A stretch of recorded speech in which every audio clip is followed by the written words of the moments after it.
right. It's getting chilly out. We got a storm brewing. The sweet sounds of a vintage Toyota. She's running good. It's gonna warm it up a bit. The only thing missing on the dash is the lever to for hot and cold, but it's on the hot end, so that's good news.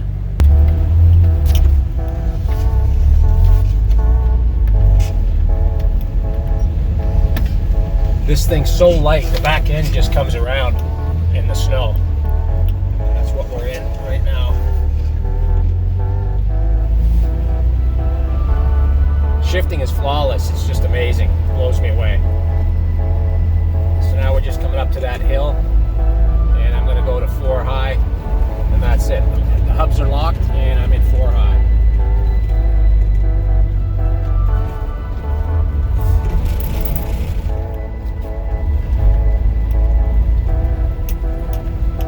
Beauty. So this is how I justified buying this truck. 1, I really wanted one. 2, it was cheap as dirt. And 3, I think it'll save some wear and tear in my 4Runner. Up until now, I've been using the 4Runner for everything as far as utility, as far as collecting firewood goes. I go into town a couple times a week to pick up building materials. So I think having this little pickup truck will help out that way for sure. The 4Runner can take a little rest. I've got almost 100,000 kilometers on the 4Runner, and it's not even 3 years old yet. And I also did a review on the 4Runner. If you're interested, the link is in the description below. The temperature's dropping here pretty quick. We're supposed to have a huge storm blow through here. Here it is. Here's the inside. It's in pretty good shape. 1 crack on the dash, but the rest of the interior is good. I mean, the seats are good. They're a bit dirty, but this thing has been working for 33 years. It's a 5-speed, of course, and the shifter boots got some holes in them, but those are replaceable. I can pick those up pretty cheap on eBay. This is the bare bones unit, and not even power steering on this thing. I know they made them with power steering, but this is definitely the base model. I don't think it came with a radio originally, so that was put in. Of course, it's a tape deck. Oh, you can see all the button blanks here because of the options that are not on this truck. This was a clock radio, not on it. And this hole, there used to be another cover plate like this. This was for the air conditioning, and of course this doesn't have air conditioning. So these were called the extra cabs. I guess it's like the access cab of today's Tacomas. And the big deal about this one was, or is, it's got that little side window that the regular cab wouldn't have, and it's got 6 inches of extra space, so yeah. But that's kind of cool. You could put a chainsaw back there or whatever. The seats pull forward, of course, so it is a little bit more space. The door panels are in pretty good shape. No rips or tears. When I went to look at this, my major concern was the frame. The bodies on these things kind of rot out. That's normal. And you can buy body panels. You can buy fenders and boxes, sides of the box, whatever. But the frames, if they're toast, I don't want nothing to do with it. So I gave it a quick look, figuring it's going to get nasty under there, and it was good. So I looked a little harder, and the frame is absolutely mint. So there's no holes, there's no patches, nobody's messed with it, there's no rot, and the reason for that is, I'll tell you here in a second. So anyway, I grabbed it, and I drove it home. You know, just took it on the highway, man, and drove it home. It ran like a top. The gears shift beautifully. I guess it was a bit of a gamble. When you look at it, you'll think, yeah, that was a bit of a gamble. But the tranny was rebuilt, and it felt like it was brand new. It just drove beautifully. There's some wind noise due to some holes and some door seals and that kind of thing. But other than that, it ran flawlessly, and it doesn't drip any oil, blah, blah, blah. I could go on. So I got it home, and I'm kind of going through it, cleaning it up, and I opened the glove box, and in the glove right there is the original owner's manual bonus, and this little red sleeve guy that had actually it was like a receipt in there, as well as the owner's what's it called, owner's certificate. And that's what they gave you back in the day. It's kind of cool, a little checklist, and it had the original owner's name on it in 1988. And what the coolest part was is that it was bought from a dealership an hour from me. So it's pretty much a local dealership, and that's why its frame is pristine. I live in an arid part of the country, and that's why the frame was beautiful. If this had been out of BC or out of the East Coast or West Coast, whatever, anywhere else, it would have been, there would have been nothing left of it. It had these really cheesy shift knobs on it, but when I got it home, I opened up my glove box, and inside here, they had the original shift knobs. It's missing this plate here, but other than that, that's the original one, so that's kind of cool. It still has this in it.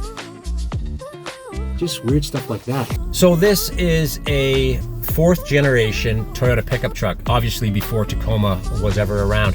I think the Tacoma came in 95 and sold it as a 96 model year, and I had a 96 extended cab or access cab with a 2.7 liter 4 and loved that thing. I leased it for 4 years, beat the hell out of it. Amazing truck. Anyway, so this is obviously before that, but it's funny, you know, a lot of people will complain on this engine, the 22RE.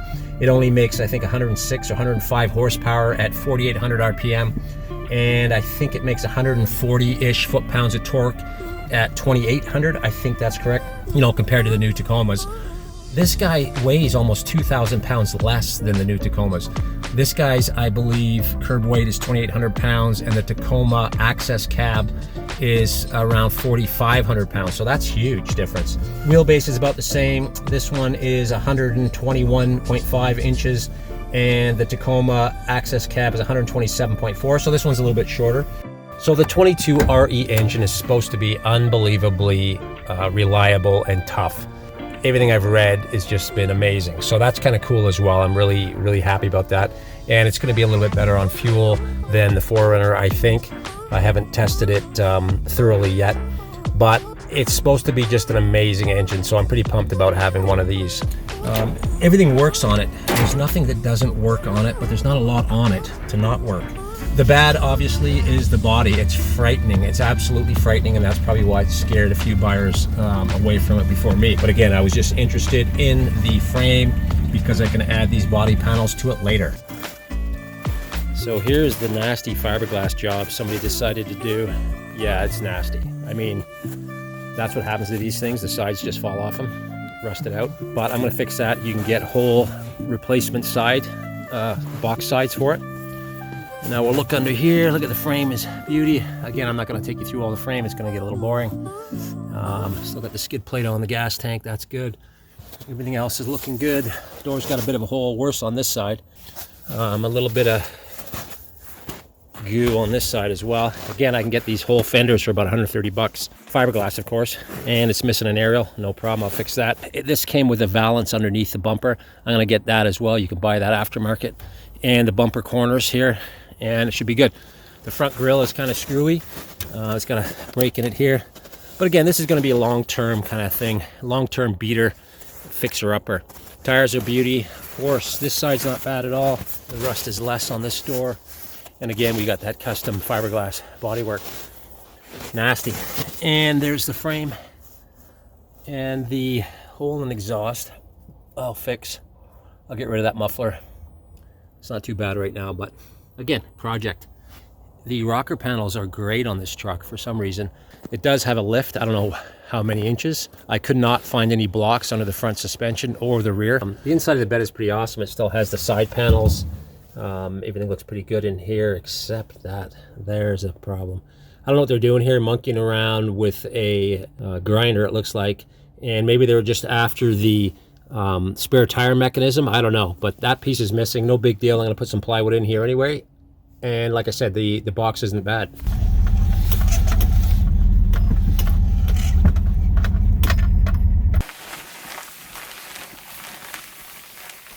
So it's still snowing here, guys, and literally this is up to my knees here.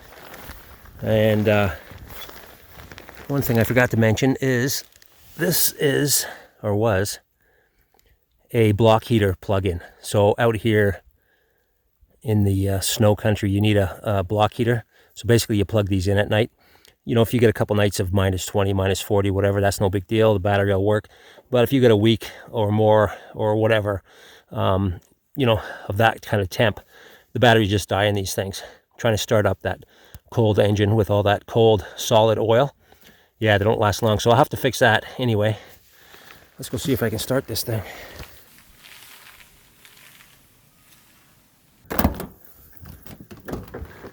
So yeah, good cold start video for sure. Oh yeah. There's that noise.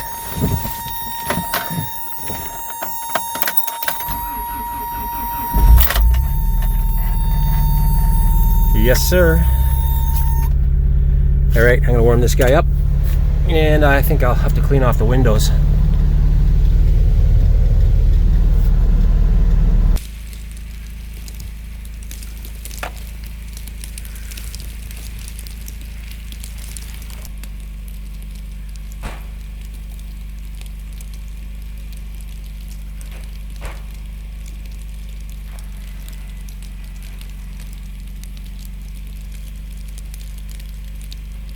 That's what I use my broom for.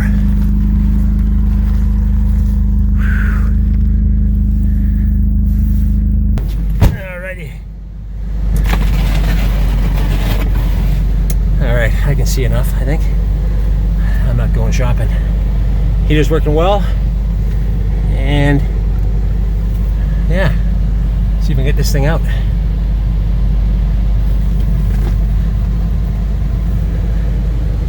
Four-wheel high.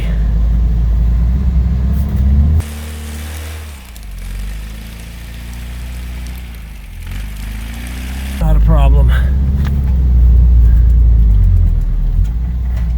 Maybe a problem.